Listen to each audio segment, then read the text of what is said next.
طالبان د خبريالانو په نښه کولو په اړه د بشري حقوقو د څار سازمان راپور پروپاګند په مخ خپور شوی.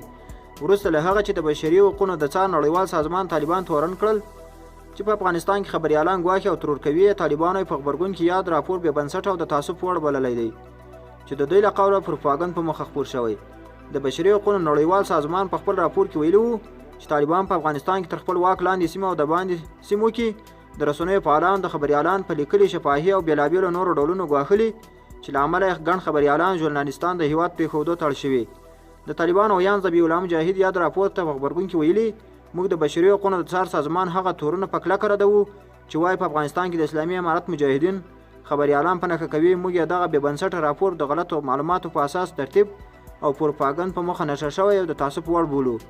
د مجاهد په خبره دوی له خبريالانو او د رسنیو فعالانو سره ښې اړیکې لري او پر هغوی د بریدونو د استخباراتي کړیو کار ګڼي. د اسلامي امارت مجاهدین له خبريالانو سره نورمال اړیکې لري. که کله کومې رسنۍ سره ستونزه رامنځته شي موږ یې ژر د خبرو او تفاهم له لارې حل کوو.